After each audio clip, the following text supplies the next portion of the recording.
ഒക്കെ അത് net search നോക്കിയാൽ ഉണ്ട്. അപ്പം ഞാൻ അദ്ദേഹം ചെയ്ത ചൊല്ലി രാമമന്ത്രം ഒന്ന് പറഞ്ഞതേ ഉള്ളൂ. ഓം ശ്രീരാമ രാമ രാമ രാമ രാമ രാമ രാമ രാമ രാമ രാമ രാമ ഓം ശ്രീരാമ രാമ രാമ രാമ രാമ രാമ രാമ രാമ രാമ രാമ രാമ ഓം ശ്രീരാമ രാമ രാമ രാമ രാമ രാമ രാമ രാമ രാമ രാമ രാമ. ഈ മന്ത്രം ചൊല്ലിയാണ് അദ്ദേഹം അഷ്ടശുദ്ധികൾ നേടിയത്. മഹാശുദ്ധനായിരുന്നു നീംകരോളി ബാബ. അപ്പോൾ എല്ലാവരും ഈശ്വരൻ അനുഗ്രഹിക്കട്ടെ. ഞാൻ വിശദമായിട്ട് പറഞ്ഞുതരാം. രാമൻ്റെ മഹാത്മ്യമാണ് ഞാൻ പറഞ്ഞുതരാൻ പോകുന്നത്. രാമായണ മാസത്തെക്കുറിച്ചാണ് പറഞ്ഞുതരാൻ പോകുന്നത്. അത് ഞാൻ പറയുന്നത് 100% എനിക്ക് സത്യമെന്ന് ബോധ്യമുള്ള കാര്യങ്ങൾ ആ ശിവപാദത്തെ സ്മരിച്ചുകൊണ്ട്, രാമൻ്റെ പാദത്തെ സ്മരിച്ചുകൊണ്ട് ആണ് പറഞ്ഞു തരുന്നത്. എല്ലാവരും ഈശ്വരൻ അനുഗ്രഹിക്കട്ടെ. നിങ്ങൾ മുഴുവൻ കാണാൻ ശ്രമിക്കുക. ഇങ്ങനെ ഇത്തിരി നല്ല കാര്യങ്ങളൊക്കെ പറയുന്നതുകൊണ്ട് ഇതൊക്കെ ആളുകളെ കുറച്ച് കാണത്തുള്ളൂ. എന്തും ആയിക്കോട്ടെ, കാണുന്നവർ കാണട്ടെ, അവരുടെ ജീവിതം മാറും, ഒരു സംശയമില്ല. ഇതൊക്കെ പുണ്യം, ഈശ്വരൻ അനുവദിക്കുന്നവർക്ക് ഇതൊക്കെ കാണാൻ പറ്റത്തുള്ളൂ. ഞാൻ വിശദമായിട്ട് പറഞ്ഞുതരാം. രാമായണ മാസത്തെക്കുറിച്ച് പറയുന്നതിന് മുമ്പ് ഭഗവാനെ ഒന്ന് ജസ്റ്റ് ഭഗവാന്റെ ഒരു ഫോട്ടോ കാണിച്ചിട്ട് ഞാൻ വിശദമായിട്ട് പറഞ്ഞുതരാം. ഭഗവാനെ, രാമനെയും സീതയെയും ഹനുമാനെയും ഒക്കെ ചേർന്ന ഒരു ഫോട്ടോ, നമ്മുടെ ഇവിടെ ഇരിക്കുന്ന ഒരു ഫോട്ടോ കാണിച്ചിട്ട് ഞാനത് പറഞ്ഞുതരാം. ഓം ശ്രീരാമ രാമ രാമ രാമ രാമ രാമ രാമ രാമ രാമ രാമ രാമ രാമ രാമ രാമ ശ്രീരാമ ജയ രാമ ജയ ജയ രാമ. ഓം ശ്രീ വജ്രദേഹായ രാമഭക്തായ വായുപുത്രായ നമസ്തുതേ. ശ്രീരാമ ജയ രാമ ജയ ജയ രാമ. രാമ ആത്മരാമ. കർക്കിടക മാസം ഈ ജൂലൈ 17 മുതൽ ആരംഭിക്കുകയാണ് രാമായണ മാസം. ഞാൻ പറയുന്നത് ആ ശ്രീരാമസ്വാമിയെക്കുറിച്ചാണ്, രാമായണ മാസത്തെക്കുറിച്ചാണ്. രാമായണ മാസം ഓരോ ദിവസവും ഒരു സനാതന വിശ്വാസി പാലിക്കേണ്ട കാര്യങ്ങൾ, ശ്രദ്ധിക്കേണ്ട കാര്യങ്ങൾ, ജപിക്കേണ്ട മന്ത്രങ്ങൾ എല്ലാമാണ് പറയുന്നത്. അപ്പം അതിനു മുമ്പ് ശ്രീരാമചന്ദ്രസ്വാമിയെയും സീതാദേവിയെയും ഹനുമാൻ സ്വാമിയെയും ആ ഈശ്വരന്മാരെയൊക്കെ എൻ്റെ ഇവിടെ ഇരിക്കുന്ന ഒരു ഫോട്ടോയിൽ കൂടെ കാണിച്ചതേ ഉള്ളൂ. എല്ലാവരെയും ഈശ്വരൻ അനുഗ്രഹിക്കട്ടെ. ശ്രീരാമ ജയ രാമ ജയ ജയ രാമ. രാമ ആത്മരാമ. ശ്രീരാമ. രാമായണ മാസം പുണ്യമാസമാണ്. കർക്കിടകം രാമായണ മാസമാണ്. ഈ രാമായണ മാസകാലത്ത് നമ്മുടെ വീടുകളിലൊക്കെ വീടും പരിസരവും നമ്മൾ വൃത്തിയായിട്ട് സൂക്ഷിക്കുക. അതോടൊപ്പം രാമനാമം വീട്ടിൽ നമ്മൾ കൂടുതലായിട്ട് ജപിക്കുക. രാമനാമം ജപിക്കുമ്പോൾ, രാമ എന്ന് ഉച്ചരിക്കുമ്പോൾ നിങ്ങളുടെ നട്ടലിൻ്റെ താഴേന്ന് സങ്കല്പിച്ച് മുകളിലേക്ക് മനസ്സുകൊണ്ട് സങ്കല്പിച്ച് രാമാന്ന് ഉച്ചരിച്ചാൽ പ്രാണന്റെ ശരിയായിട്ടുള്ളൊരു സഞ്ചാരം ഉണ്ടാവും. ആ ഒരൊറ്റ അങ്ങനെ ജപിച്ചാൽ തന്നെ നിങ്ങൾക്ക് മോക്ഷം ലഭിക്കും. നിങ്ങൾക്ക് എല്ലാ പാപങ്ങളും ഇല്ലാതാകും. അപ്പോഴാണ് നിങ്ങളുടെ ജീവിതത്തിലേക്ക് സമ്പത്തും ഐശ്വര്യവും സൗഭാഗ്യങ്ങളും ഒക്കെ വരുന്ന പാപങ്ങൾ ശമിക്കുമ്പോഴാണ്.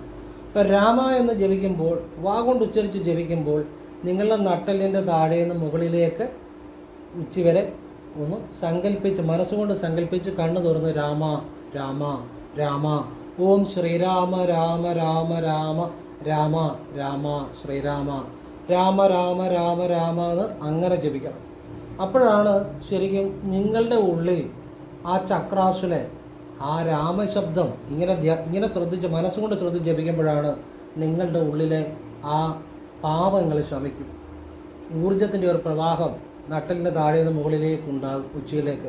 ഇങ്ങനെ ജപിച്ചാൽ തന്നെ സർവ്വപാപങ്ങളും തീരും. ഇങ്ങനെ ജപിച്ചാൽ തന്നെ നിങ്ങളുടെ ജീവിതത്തിൽ എല്ലാ പ്രതിസന്ധികളും മാറിക്കിട്ടും. ഭഗവാന്റെ അനുഗ്രഹം ഉണ്ടാകും. രാമമന്ത്രം ഏറ്റവും വിശിഷ്ടമായ മന്ത്രമാണ്.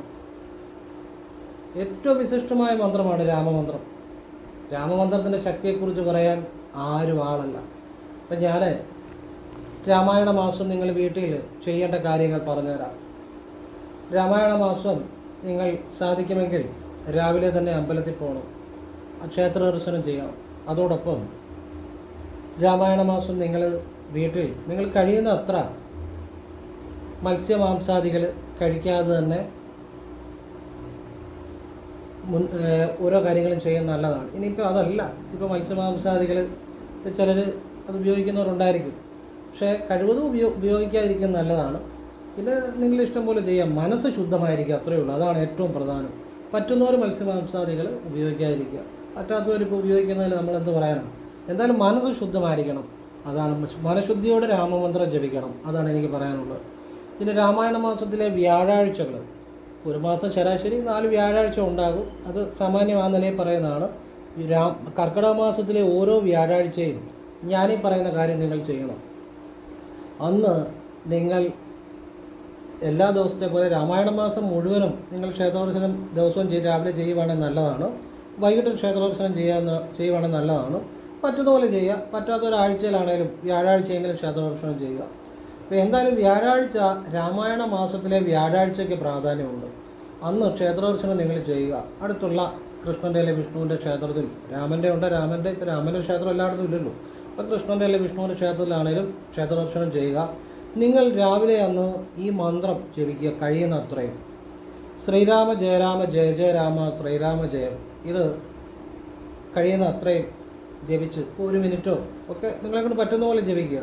അതിനുശേഷം ഓം ശ്രീ വജ്രദേഹായ രാമഭക്തായ വായുപുത്രായ നമോസ്തുതേ ഈ മന്ത്രവും 1 മിനിറ്റോ അല്ലെ കഴിയുന്ന അത്രയും ജപിക്കുക. കർക്കിടക മാസത്തിലെ വ്യാഴാഴ്ചകളിൽ ഈ 2 മന്ത്രങ്ങളും ഏറ്റവും കൂടുതൽ ജപിച്ചു കഴിഞ്ഞാൽ നിങ്ങൾക്ക് ജീവിതത്തിൽ തൊഴിൽപരമായ അഭിവൃദ്ധി ഉണ്ടാകും. സ്വന്തമായിട്ട് തൊഴിലൊക്കെ ചെയ്യാൻ ആഗ്രഹിക്കുന്നവർക്ക് അത് പറ്റും. വലിയ സാമ്പത്തികം ഉണ്ടാകും. ജീവിതം അടിമുടി മാറും. മാത്രമല്ല സാധിക്കുന്ന പോലെ അന്നദാനം ചെയ്യണം. രാമായണ മാസത്തിലെ അല്ലെങ്കിൽ കർക്കിടക മാസത്തിലെ വ്യാഴാഴ്ചകളിൽ ഈ മന്ത്രം രാവിലെയും വൈകിട്ടും 108 വീതം ജപിക്കുക. ഈ 2 മന്ത്രം ഓരോ മന്ത്രം 108 വീതം ജപിക്കുക. അല്ലെങ്കിൽ 1 മിനിറ്റെങ്കിലും ജപിക്കുക. ഒരു മന്ത്രം 1 മിനിറ്റ് ജപിച്ചിട്ട് അടുത്ത മന്ത്രം രാമൻ്റെ 1 മിനിറ്റ് ജപിച്ചിട്ട് ഹനുമാൻ്റെ 1 മിനിറ്റ് ജപിക്കുക. രാവിലെയും വൈകിട്ടുമെങ്കിലും ജപിക്കുക. പിന്നെ നിങ്ങൾക്ക് സാധിക്കുമെങ്കിൽ ഫ്രീ ആയിട്ടിരിക്കുമ്പോഴൊക്കെ ഇടയ്ക്കിടയ്ക്ക് 1-2 തവണയൊക്കെ ഇങ്ങനെ ജപിക്കാം. അത് നിങ്ങളുടെ ഇഷ്ടം. രാവിലെയും വൈകിട്ടുമെങ്കിലും ജപിക്കുക. അന്നദാനം ചെയ്യുക. വ്യാഴാഴ്ചകളിൽ ക്ഷേത്രദർശനം നടത്തുക. കൃഷ്ണൻ്റെ അല്ലെങ്കിൽ വിഷ്ണുവിൻ്റെ രാമൻ്റെ അല്ലെങ്കിൽ കൃഷ്ണൻ്റെ അല്ലെങ്കിൽ വിഷ്ണുവിൻ്റെ ക്ഷേത്രദർശനം നടത്തുക. നിങ്ങൾ മനഃശുദ്ധിയോടുകൂടി ഇരിക്കുക. അന്നേ ദിവസം വ്യാഴാഴ്ചകളിൽ കഴിവതും മത്സ്യമാംസാദികൾ ഉപേക്ഷിക്കുക. മറ്റുള്ളവരുടെ കുറ്റം പറയാതിരിക്കുക. ഉച്ചയുറക്കം പാടില്ല. ഈ വ്യാഴാഴ്ചയുടെ തലേദിവസം ബുധനാഴ്ച തൊട്ട് നിങ്ങളിത് ശ്രദ്ധിക്കണം. മറ്റുള്ളവരുടെ കുറ്റം പറയരുത്. ഉച്ചയുറക്കം പാടില്ല. പിന്നെ മത്സ്യമാംസാദികൾ ഉപേക്ഷിക്കുക. കഴിവതും നല്ല കാര്യങ്ങൾ ചിന്തിക്കുക. ഈശ്വര ചിന്തയോടുകൂടി ബുധനും വ്യാഴവും അങ്ങനെ ചെയ്യണം. അങ്ങനെ നിങ്ങൾ കർക്കിടക മാസത്തിലെ ബുധനും വ്യാഴവും ഈ കർക്കിടക മാസത്തിലെ എല്ലാ ബുധനും അല്ലെ എല്ലാ വ്യാഴവും കർക്കിടക മാസത്തിൽ ഇങ്ങനെ നിങ്ങൾ ചെയ്താൽ നിങ്ങളുടെ ജീവിതത്തിൽ ഒരിക്കലും ലക്ഷ്മി ദേവി നിങ്ങളെ വിട്ടു പോവുകയില്ല. നിങ്ങളുടെ വീട് വിട്ടു പോവുകയല്ല. നിങ്ങളെ വിട്ട് ലക്ഷ്മി ദേവി പോവുകയില്ല. നിങ്ങൾ ചെയ്തു നോക്കുക. നിങ്ങൾക്ക് സ്വന്തമായിട്ടൊരു ജീവിതമാർഗം, നിങ്ങൾക്ക് വലിയ സമ്പത്ത് ഐശ്വര്യമൊക്കെ നൽകും. പിന്നെ കർക്കിടക മാസം കഴിഞ്ഞാലും വേണമെന്നുണ്ടെങ്കിൽ നിങ്ങൾക്ക് മാസത്തിൽ 1 വ്യാഴാഴ്ച മലയാള മാസം ആദ്യത്തെ വ്യാഴാഴ്ച വീതം ഇത് ആവർത്തിക്കാം. നല്ലതാണ്. അപ്പോൾ ഇത് എനിക്ക് നിങ്ങൾക്ക് രാമായണ മാസത്തിൽ കർക്കിടക മാസം പറയാനുള്ള ഏറ്റവും വലിയ കാര്യം ഇത് തന്നെയാണ്. ഇത് അത്ഭുതകരമായ കാര്യമാണ്. പിന്നെ നമുക്ക് വീട്ടിൽ കർക്കിടക മാസം മുഴുവൻ നമുക്ക് വീട്ടിൽ ജപിക്കാവുന്ന ചില മന്ത്രങ്ങൾ ഞാൻ പറഞ്ഞുതരാം. ഈ രാമമന്ത്രം കൂടാതെ രാമമന്ത്രത്തിൻ്റെ കൂടെ രാമമന്ത്രം ജപിച്ചു കഴിഞ്ഞാൽ എപ്പോഴും ഹനുമാൻ്റെ മന്ത്രം കൂടെ ജപിച്ചോണം കേട്ടോ. അത് ഈ മന്ത്രം ജപിക്കുകയാണെങ്കിൽ ഓം ഹം ഹനുമതേ നമഃ ജപിക്കാം. അല്ലെങ്കിൽ ഓം ശ്രീ വജ്രദേഹായ രാമഭക്തായ വായുപുത്രായ നമോസ്തുതേ ഇത് ജപിച്ചാലും മതി. അത് കുറച്ചുകൂടി രണ്ടിലേതെങ്കിലും ഒന്ന് ജപിച്ചാൽ മതി. അത് അത്ഭുതകരമായ മാറ്റം ഉണ്ടാക്കും. അതുകൊണ്ടാണ് പറഞ്ഞത് ശത്രുദോഷം മാറും, തൊഴിൽ വിജയം ഉണ്ടാകും, സമ്പത്ത് ഐശ്വര്യം, സ്വന്തം നിലയിൽ തൊഴിൽപരമായിട്ട് വളരാൻ പറ്റും, ധാരാളം സ്വന്തം നിലയിൽ വരുമാനം ഉണ്ടാകും, എല്ലാ പ്രതിസന്ധികളും മാറും, ലക്ഷ്മി നമ്മളെ വിട്ടു പോവുകയില്ല എന്നുള്ളതാണ്. പിന്നെയും രാമമന്ത്രത്തിൻ്റെ കൂടെ ജപിക്കാവുന്ന മന്ത്രങ്ങളും പറയുന്നുണ്ട്. അത് നിങ്ങൾക്ക് ജപിക്കാം. ഓം നമോ നാരായണായ, ഓം നമോ ഭഗവതേ വാസുദേവായ. ഓം നമോ നാരായണ എന്ന് പറഞ്ഞ മന്ത്രം ജപിക്കുമ്പോൾ ഞാനൊരു രഹസ്യവിദ്യങ്ങൾ നിങ്ങൾക്ക് പറഞ്ഞുതരാം. നിങ്ങളെ തന്നെ നിങ്ങളുടെ പാദം തൊട്ട് ശിരസ് വരെ നിങ്ങൾ മനക്കണ്ണിൽ കണ്ടുകൊണ്ട്, കണ്ണ് തുറന്നുകൊണ്ട് നിങ്ങളുടെ മനസ്സിൽ നിങ്ങളുടെ പാദം തൊട്ട് ശിരസ് വരെ നിങ്ങളെ കണ്ടുകൊണ്ട് ഓം നമോ നാരായണായ ജപിക്കണം. നിങ്ങൾക്ക് മാറ്റം വരും. ഇനി നിങ്ങൾ വേറൊരാൾക്ക് മാറ്റം വരണമെങ്കിൽ ആ വ്യക്തിയെയും പാദം തൊട്ട് ശിരസ് വരെ മനസ്സിൽ കണ്ടുകൊണ്ട് കണ്ണ് തുറന്നുകൊണ്ട് ഓം നമോ നാരായണായ ജപിക്കുക. ആ വ്യക്തി നന്നാകും, ആ വ്യക്തിക്ക് ഉയർച്ച ഉണ്ടാകും. രഹസ്യമായ വിദ്യ പറഞ്ഞായിരുന്നു. ഇനിയും ഓം നമോ ഭഗവതേ വാസുദേവായ ജപിക്കാം.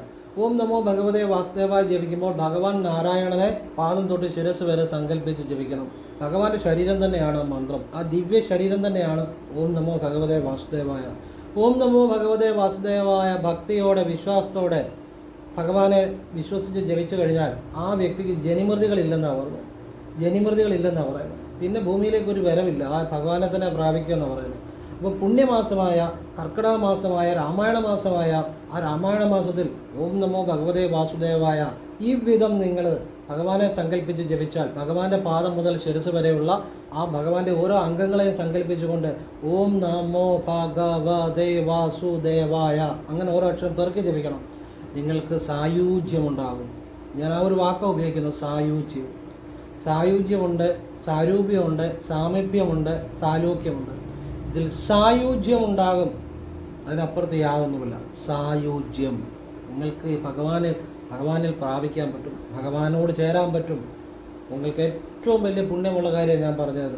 ഇത് കർക്കിടക മാസം നിങ്ങൾ ഓരോ ദിവസം രാവിലെയും വൈകിട്ടും ജപിക്കാം, വ്യാഴാഴ്ചകളിൽ ജപിക്കാം. എന്തായാലും രാവിലെയും വൈകിട്ടും ജപിക്കണം. പിന്നെ നിങ്ങൾക്ക് ഇടയ്ക്ക് ഫ്രീ ആയിട്ടിരിക്കുന്ന സമയങ്ങളിൽ വേണമെങ്കിൽ ജപിക്കാം, അല്ലെങ്കിൽ ജപിക്കാതിരിക്കാം. എന്തായാലും രാവിലെയും വൈകിട്ടും ജപിക്കണം. ക്ഷേത്രദർശനം ചെയ്യുമ്പോൾ ജപിക്കാം, ഒക്കെ നല്ലത് തന്നെയാണ്. പിന്നെ ഹരേ രാമ രാമ രാമ ഹരേ ഹരേ, ഹരേ കൃഷ്ണ കൃഷ്ണ കൃഷ്ണ ഹരേ ഹരേ. ഈ മന്ത്രത്തിന് അത്ഭുത ശക്തിയുണ്ട്. ഇത് മഹാമന്ത്രമാണ്. ഇതിനകത്ത് ഈ മന്ത്രവും നിങ്ങൾക്ക് ജപിക്കാം. വളരെ വലിയ മാറ്റങ്ങൾ ജീവിതത്തിൽ ഉണ്ടാകും. പിന്നെ രാവിലെ മന്ത്രങ്ങൾ ജപിക്കുമ്പോൾ കഴിവതും കിഴക്കോട്ട് തിരിഞ്ഞൊന്ന് ജപിക്കുക. പിന്നെ വൈകിട്ട് ജപിക്കുമ്പോൾ പടിഞ്ഞാട്ട് തിരിഞ്ഞൊന്ന് ജപിക്കുക. അത് വളരെ നന്നായിരിക്കും. പിന്നെ ഞാൻ പലരുടെയും കൈരേഖ അല്ല ഗ്രഹനില സംഖ്യാദോഷം നോക്കി പറഞ്ഞിട്ടുള്ളതും പല വീഡിയോയിലും പല മന്ത്രങ്ങൾ ജപിക്കേണ്ട ചില പ്രത്യേക രീതിയും പറഞ്ഞിട്ടുള്ളതും ചിലത് വടക്കോട്ട് നോക്കിയെന്ന് ജപിക്കാൻ പറഞ്ഞിട്ടുണ്ട്, പല രീതി പറഞ്ഞിട്ടുണ്ട്. അതൊക്കെ അങ്ങനെ തന്നെ ജപിച്ചുകൊള്ളുക. ഈ രാമായണ മാസം ഈ പറഞ്ഞ മന്ത്രങ്ങൾ നിങ്ങൾ രാവിലെയൊക്കെ ജപിക്കുമ്പോൾ കിഴക്കോട്ട് തിരിഞ്ഞൊന്ന് ജപിക്കാം, വൈകിട്ട് ജപിക്കുമ്പോൾ പടിഞ്ഞാട്ട് തിരിഞ്ഞൊന്ന് ജപിക്കാം. കൈയും കാലം മുഖവും നനച്ചിട്ട് ജപിക്കുക, കൈയും കാലം മുഖവും നനച്ചിട്ട് ജപിക്കുക. അപ്പോൾ പെട്ടെന്ന് ഫലമുണ്ടാകുക എന്നുള്ളതാണ്. ഇനിയും രാമമന്ത്രത്തിൻ്റെ രഹസ്യമാണ് പറയാൻ പോകുന്നത്. രാമമന്ത്രം എന്ന് പറഞ്ഞാൽ അത് ഏറ്റവും അത്ഭുതമുള്ള, ഏറ്റവും പുണ്യമുള്ള ഒരു മന്ത്രമാണ് രാമമന്ത്രം. രാമമന്ത്രം ജയിക്കുന്നവനെ ആർക്കും ജയിക്കാൻ പറ്റത്തില്ല. അതായത് ഹനുമാനെ ശ്രീരാമന് പോലും ജയിക്കാൻ പറ്റില്ല. കാരണം ഹനുമാനോട് ഹനുമാന്റെ ഭക്തിയെ പരീക്ഷിക്കാൻ വേണ്ടി ചോദിച്ചപ്പോൾ ഹനുമാൻ നെഞ്ചു വളർന്ന് സീതാദേവിയും ശ്രീരാമനും ഹൃദയത്തിയിരിക്കുന്ന കാണിച്ചു കൊടുത്ത് ആ ഹനുമാന്റെ ഭക്തി കൊണ്ട് ശ്രീരാമനെ പോലും വിസ്മയിപ്പിച്ചതാണ്. ഹനുമാന്റെ ഭക്തി കൊണ്ട് ശ്രീരാമനെ പോലും വിജയിച്ചതാണ്. ശ്രീരാമനെ പോലും വിസ്മയിപ്പിച്ചു. അപ്പോൾ രാമഭക്തനെ ആർക്കും തോൽപ്പിക്കാൻ പറ്റത്തില്ല എന്നുള്ളതാണ്. അത്ര അത്ഭുതകരമായ മന്ത്രമാണ് രാമമന്ത്രം. രാമ എന്ന് ജപിക്കുമ്പോൾ നമ്മുടെ ഉള്ളിൽ നിന്നും പ്രാണൻ, നമ്മളുടെ അപാനൻ എന്ന് പറഞ്ഞാൽ നമ്മുടെ മലമൂത്ര വിസർജനാദികളെ സഹായിക്കുന്ന വായുവാണ് അപാനൻ. ഒരു ഉയിരേ ഉള്ളൂ, ഒരു പ്രാണനേ ഉള്ളൂ. അതിനെ തന്നെ 10 പ്രാണനായിട്ട് അത് ചെയ്യുന്ന വേലകൾ ജോലി അനുസരിച്ച് വിഭജിച്ചിരിക്കുകയാണ്. അങ്ങനെയാണ് ഇപ്പം മലമൂത്ര വിസർജനാദികളെ അതിനെ സഹായിക്കുന്ന വായുവാണ് അപാനൻ. അങ്ങനെ അതിൻ്റെ ജോലി അനുസരിച്ച് ആ ഒരു വായുവിനെ തന്നെ 10ആയിട്ട് വിഭജിച്ച് പറയുന്നതേ ഉള്ളൂ. ഒരു ഉയിരേ ഉള്ളൂ, ഒരു പ്രാണനേ ഉള്ളൂ കേട്ടോ. അത് പലതായിട്ട് അതിൻ്റെ ധർമ്മം അനുസരിച്ച് ആദ്യം പഞ്ചപ്രാണനായിട്ട് ഡിവൈഡ് ചെയ്തു, വീണ്ടും സബ് ഡിവിഷനായിട്ട് വീണ്ടും അതിന് ഉപപ്രാണനായിട്ട് ഡിവൈഡ് ചെയ്താണ് 10 പ്രാണൻ എന്ന് പറയുന്നത്. നിങ്ങളുടെ അറിവിന് വേണ്ടി പറഞ്ഞതേ ഉള്ളൂ. അപാനൻ നമ്മുടെ മലമൂത്ര വിസർജനാദികളെ അതിന് സഹായിക്കുന്ന വായു, അത് നമ്മുടെ മലദ്വാരത്തിൽ വയറ്റിലാണ്. അവിടെ നിന്നും അപാനനിൽ നിന്നും പ്രാണനിലേക്ക്, പ്രാണൻ നെഞ്ചും കൂടിനുള്ള പ്രാണനിലേക്ക് രാ എന്ന് ജപിക്കുമ്പോൾ അപാനനിൽ നിന്നും ആ ഊർജം, ചൈതന്യം, ആ ഒരു എനർജി മുകളിലേക്ക് വരും, പ്രാണനിലേക്ക് വരും. പ്രാണൻ നെഞ്ചിനുള്ള മാ എന്ന് ദീർഘിപ്പിക്കുമ്പോൾ പ്രാണനിൽ നിന്നും സഹസ്രാരത്തിലേക്ക് വന്ന് അത് പ്രപഞ്ചത്തിലേക്ക് ലയിക്കും. ഇത് നമ്മൾ നട്ടലിൽ ചിന്തിച്ചുകൊണ്ട് ജപിച്ചു കഴിഞ്ഞാൽ നമ്മുടെ ആ കുണ്ടലിനിയുടെ ആ ഊർജ്ജപ്രവാഹം ഉണ്ടാകും. എന്ന് വെച്ചാൽ കുണ്ടലിനി ശക്തി ഉണ്ടായി നിങ്ങൾ ആ സിദ്ധിയെ പ്രാപിക്കുമെന്നല്ല പറയുന്നത്, ഊർജത്തിൻ്റെ പ്രാണൻ്റെ ആ പ്രവാഹം നിങ്ങളുടെ ചക്രാസിലൂടെ മുകളിലേക്ക് ഉണ്ടാകും എന്നുള്ളതാണ്. അങ്ങനെ രാമാന്ന് മാത്രം ജപിക്കുന്നതുകൊണ്ട് തന്നെ മോക്ഷം കിട്ടും. രാമാന്ന് മാത്രം ജപിക്കുന്നതുകൊണ്ട് തന്നെ നിങ്ങൾ ഈശ്വരനെ അറിയും. രാമാന്ന് മാത്രം ജപിക്കുന്നതുകൊണ്ട് തന്നെ നിങ്ങൾക്ക് സകല ഐശ്വര്യങ്ങളും ഉണ്ടായി വരും. ഈ രാമമന്ത്രം മാത്രം ജപിച്ചതാണ് കാട്ടാളനായ രത്നാകരൻ. മന്ത്രങ്ങൾ അറിയത്തില്ല, അറിവില്ല, ജ്ഞാനമില്ല, ഋഷി ദേവത, ഛന്ദസ്, കീലകം ഒന്നും അറിയത്തില്ല, പുരാണങ്ങൾ അറിയത്തില്ല, ഉപനിഷത്തുകൾ അറിയത്തില്ല. അറിവില്ലാത്ത കാട്ടാളനായ രത്നാകരൻ, അതായത് കാട്ടിലെ ആളുകളെ ഉപദ്രവിച്ചു കൊന്നും കൊലവിളിച്ചും അവരുടെ നിന്നുള്ള കാര്യങ്ങളെല്ലാം മോഷ്ടിച്ചും പിടിച്ച് അവരുടെ നിന്നുള്ള കാര്യങ്ങളൊക്കെ മേടിച്ച് അങ്ങനെ ജീവിച്ച കാട്ടാളന് സപ്തഋഷികൾ ആ കാട്ടിലൂടെ ഒരു നാൾ വന്നപ്പോൾ ചോദിച്ചു, നീ എന്തിനു വേണ്ടിയാണ് ഇത് ചെയ്യുന്നത്? അപ്പോൾ ആ കാട്ടാളൻ പറഞ്ഞു, എൻ്റെ കുടുംബം പറ്റാൻ വേണ്ടി. നമ്മളെല്ലാം പറയുന്നൊരു ന്യായമാണ് അല്ലേ? എന്ത് ചെയ്താലും പറയും ഞാൻ ജീവിക്കാൻ വേണ്ടിയല്ല, എൻ്റെ കുടുംബം പറ്റാൻ വേണ്ടിയാണ്. ഇന്നും ആളുകൾ പറയുന്നൊരു ന്യായമാണ്. എന്ത് എന്ത് നല്ലത് ചെയ്താലും പറയും, എന്ത് മോശമായി മറ്റുള്ളവനെ പിടിച്ച് മേടിച്ച് അങ്ങനെ സമ്പാദിച്ചാലും പറയും ഞാൻ എൻ്റെ കുടുംബത്തെ പോറ്റാൻ വേണ്ടിയാണ്. ഇത് തന്നെയാണ് കാട്ടാളനായ രത്നാകരനും പറഞ്ഞത്, എനിക്ക് കുടുംബത്തെ പോറ്റാൻ വേണ്ടിയാണ്. ശരി, ഞങ്ങളിവിടെ നിൽക്കാം, നീ ചെന്ന് ചോദിച്ചിട്ട് വാ നിൻ്റെ ഭാര്യയോട്, നീ ചെയ്യുന്ന പാപത്തിൻ്റെ ഫലം അവർ അനുഭവിക്കുകയാണ്. അപ്പോൾ ഈ കാട്ടാളനായ രത്നാകരന് മഹർഷിമാരെ സപ്തർഷികളെ സംശയമൊന്നുമില്ല, അവർ അവിടെ നിൽക്കുമെന്നറിയാം, കാരണം സന്യാസിമാരല്ലേ. അതുകൊണ്ട് അദ്ദേഹം പോയി വീട്ടിൽ ചെന്ന് ഭാര്യയോട് ചോദിച്ചു, ഞാൻ കൊണ്ടുവരുന്നതൊക്കെ നിങ്ങൾ ഭക്ഷിക്കുന്നുണ്ടല്ലോ, പക്ഷെ ഞാൻ ചെയ്യുന്ന പാപത്തിൻ്റെ ഫലം നിങ്ങൾ അനുഭവിക്കുമെന്ന് ചോദിച്ചപ്പോൾ കാട്ടാളൻ്റെ പത്നി പറഞ്ഞു, ഞങ്ങൾ അനുഭവിക്കത്തില്ല. അതാണ് സത്യം. അവനവൻ ചെയ്യുന്നതിൻ്റെ അവനവനെ അനുഭവിക്കത്തുള്ളൂ. നമ്മൾ പല ന്യായങ്ങൾ പറയും. ജീവിക്കാൻ വേണ്ടി നല്ല കാര്യങ്ങൾ ചെയ്യണം, കുടുംബം പോറ്റാൻ വേണ്ടി നല്ല കാര്യങ്ങൾ ചെയ്യണം, എന്തും ചെയ്യുക എന്നുള്ളതല്ല. അപ്പോഴേ കാട്ടാളന് ഒരു മനംമാറ്റം ഉണ്ടായി. എടാ, ഞാനീ ചെയ്യുന്നതൊക്കെ വെറുതെയാണല്ലോ. അദ്ദേഹം സന്യാസിമാരുടെ അടുക്ക് ചെന്നു അവർക്ക് കീഴ്പ്പെട്ടു, അവർക്ക് വണങ്ങി, തെറ്റ് പറ്റിപ്പോയി.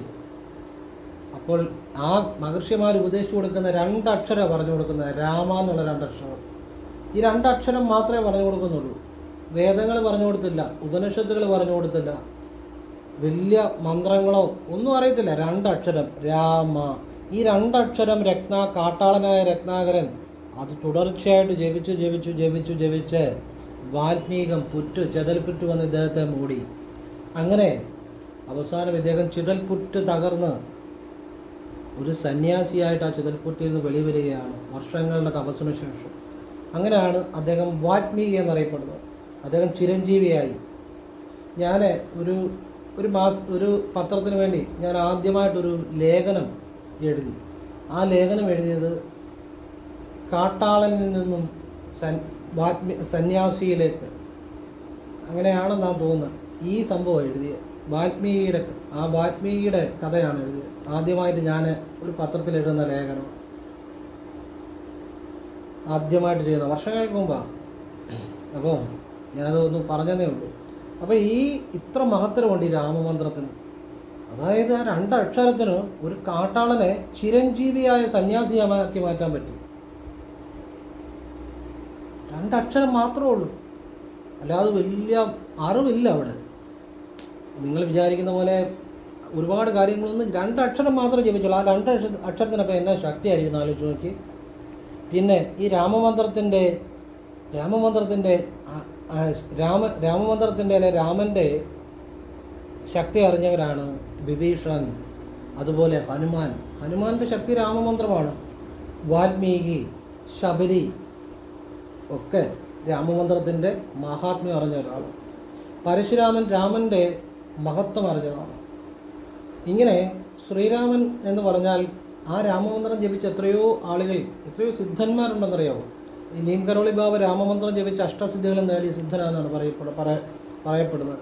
ഓം ശ്രീരാമ രാമ രാമ രാം. പുള്ളിയുടെ നെറ്റിൽ ഇപ്പോഴും എടുത്തു നോക്കിയാൽ നിങ്ങൾക്ക് കാണാം, അദ്ദേഹം റാം റാം റാം എന്നാണ് പറയുന്നത്. നമ്മൾ മലയാളികൾ പറയുമ്പോൾ രാമ രാമ രാമ എന്ന് പറയും.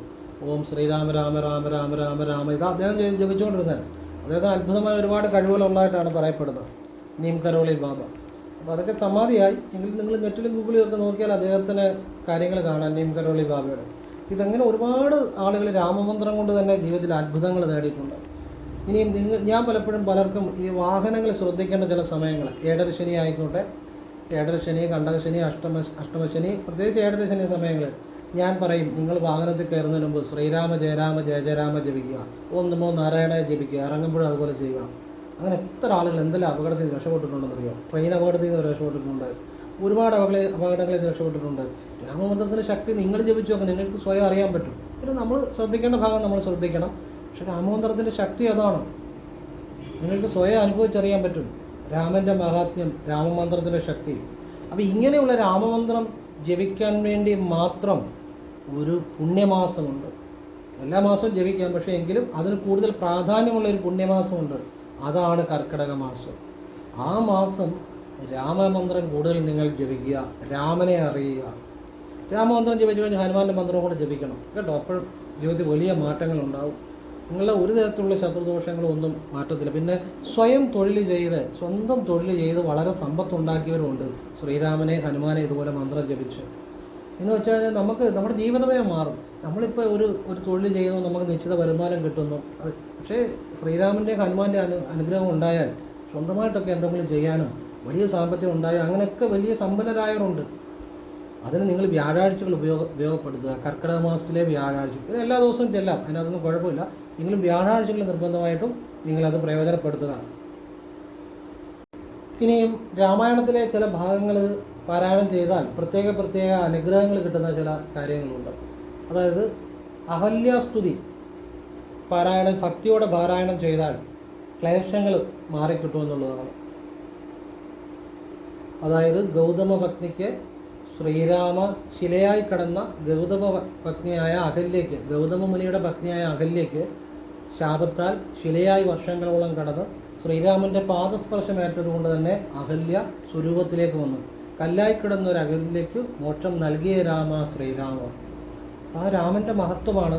അതുപോലെ തന്നെ നമ്മുടെ ക്ലേശങ്ങൾ മാറാൻ അഹല്യാസ്തുതി രാമായണത്തിലെ ആ ചിന്തയോടുകൂടി ഭഗവാൻ ഒരാളുടെ ജീവിതം എങ്ങനെ മാറ്റി, ആ ശാപങ്ങൾ എങ്ങനെ മാറ്റി, അപ്പോൾ എൻ്റെ ജീവിതത്തിലെ ശാപങ്ങൾ അതുപോലെ ഭഗവാനെ മാറ്റിത്തരണേ എന്ന ചിന്തയിൽ ഭക്തിയോടെ ആ അഹല്യാസ്തുതി ജപിച്ചാൽ നിങ്ങൾക്ക് ജീവിതത്തിൽ ദുരിതങ്ങൾ ശാപദോഷങ്ങളൊക്കെ മാറിക്കിട്ടും എന്നുള്ളതാണ്.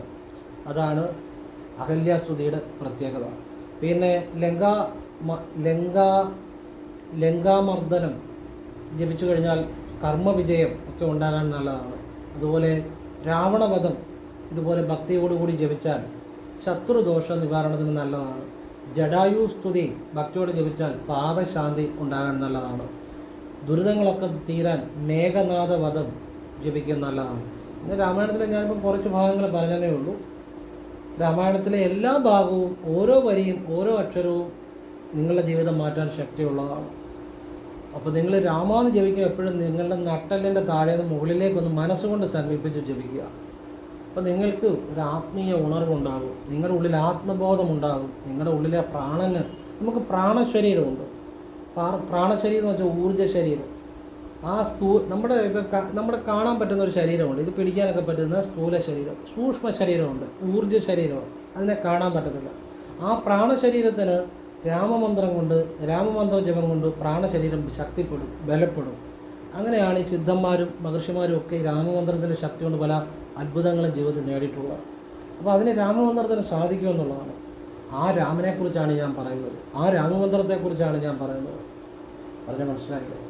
അത് ഏറ്റവും ഒരു പുണ്യമുള്ള കാര്യമാണ് ജീവിതത്തിൽ. ഏറ്റവും നിങ്ങൾ ആ ഒരു കർക്കിടക മാസമെങ്കിലും അല്ല അത് നന്നായിട്ട് ചെയ്യുക. ഭഗവാന്റെ എല്ലാ അനുഗ്രഹങ്ങളും ഉണ്ടാകാൻ നിങ്ങൾക്ക് ഉപകരിക്കും. ഞാൻ പറഞ്ഞല്ലോ. അതുപോലെ ശ്രീരാമ ജയരാമ ജയ ജയ രാമ ഈ മന്ത്രത്തിനും അത്ഭുത ശക്തിയുണ്ട് കേട്ടോ. പിന്നെ അതുപോലെ ഓം ശ്രീരാമ രാമ രാമ രാമ രാമ രാമ രാമ രാമ രാമ ഭക്തിയോടെ വിശ്വാസത്തോടെ മനഃശുദ്ധിയാണ് ഇവിടെ പ്രധാനം കേട്ടോ. ഏറ്റവും പ്രധാനം മനഃശുദ്ധിയാണ്. മറ്റുള്ളവരെ കളിയാക്കുക, മറ്റുള്ളവരോട് ദോഷം ചിന്തിക്കുക, മറ്റുള്ളവരോട് ഭാരം വെക്കുക, പിന്നെ ഞാൻ ഏറ്റവും വലിയ ആളെന്ന് പൊങ്ങച്ചത്തോടുകൂടി നടക്കുക, ഇതെല്ലാം മനഃശുദ്ധി കളയുന്ന കാര്യങ്ങളാണ്. നമ്മൾ മനഃശുദ്ധിയോടുകൂടി ഈശ്വര ഞാൻ ആരുമല്ല ഒന്നുമല്ല എല്ലാം ഈശ്വരനാണ് എന്നൊരു ചിന്തയോടുകൂടി ആ മനഃശുദ്ധിയോടുകൂടി രാമമന്ത്രം ജപിച്ചാൽ നിങ്ങൾ ആ ശുദ്ധിയോടുകൂടി എത്ര ജപിക്കുന്നു എന്നല്ല, നിങ്ങൾ ഒരു നിമിഷമെങ്കിലും ലയിച്ച് ജപിച്ചാൽ നിങ്ങൾക്ക് രാമൻ്റെ അനുഗ്രഹം ഉണ്ടാവും. ഒരു സംശയം വേണ്ട. ഞാൻ എത്രയോ അനുഭവങ്ങളുടെ അടിസ്ഥാനത്തിൽ പറഞ്ഞുതരാമെന്നറിയോ. ആ രാമനെ വിളിച്ച രാമ രാമ ശ്രീരാമ രാമ രാമ ഒരുപാട് ജപിക്കുന്നത് നല്ലത് തന്നെയാണ്. പക്ഷെ ഒരു നിമിഷമെങ്കിലും നിങ്ങൾ ആ ഒരു മനഃശുദ്ധിയോടുകൂടി എൻ്റെ രാമ രാമ എന്ന നിങ്ങളുടെ മനസ്സ് ആ രാമന് ചെന്നാൽ അത് മതി നിങ്ങൾക്ക് മോക്ഷം ലഭിക്കാം. അത് മതി നിങ്ങളുടെ ജീവിതം ധന്യമാകാൻ. പറഞ്ഞാൽ മനസ്സിലായില്ലേ? അപ്പോൾ ഇത് നിങ്ങൾക്ക് എല്ലാവർക്കും ഉപകാരപ്പെടട്ടെ എന്ന് പ്രാർത്ഥിക്കുന്നു. പക്ഷേ ഇതൊക്കെ ഇത്ര നല്ല കാര്യമായതുകൊണ്ട് അധികം ആളുകളൊന്നും കാണുമെന്ന് എനിക്ക് തോന്നുന്നില്ല. എന്തായാലും കാണുന്നവർക്ക് അറിയുന്നവർക്ക് ഇതെല്ലാം സത്യസന്ധമായി ഹൃദയത്തിൽ നിന്ന് ആത്മാർത്ഥമായിട്ട് പറഞ്ഞു തരുന്ന കാര്യങ്ങളാണ്. എല്ലാം സത്യസന്ധമായിട്ട് പറഞ്ഞു തരുന്ന കാര്യങ്ങൾ. ഞാനൊരിക്കലും ഒരു യുക്തിയില്ലാത്ത കാര്യവും ഒന്നും ഞാൻ പറയാറില്ല. അല്ലെങ്കിൽ അത് കിട്ടും ഇത് കിട്ടും അങ്ങനെയുള്ള കാര്യങ്ങൾ നിങ്ങൾ ഇന്നത് ചെയ്താൽ സത്യസന്ധമായിട്ട് ചെയ്താൽ ഇന്ന കാര്യങ്ങൾ ജീവിതത്തിൽ ഉണ്ടാകും എന്നേ ഞാൻ പറയാറുള്ളൂ. അതെല്ലാം ആത്മാർത്ഥമായിട്ട് പറയാം, സത്യമായുള്ള കാര്യങ്ങളാണ്. എല്ലാവരും ഈശ്വരൻ അനുഗ്രഹിക്കട്ടെ. ഓം കൃഷ്ണായ നമഃ. ശിവോഹം. ശ്രീരാമ ജയ രാമ ജയ ജയ രാമ.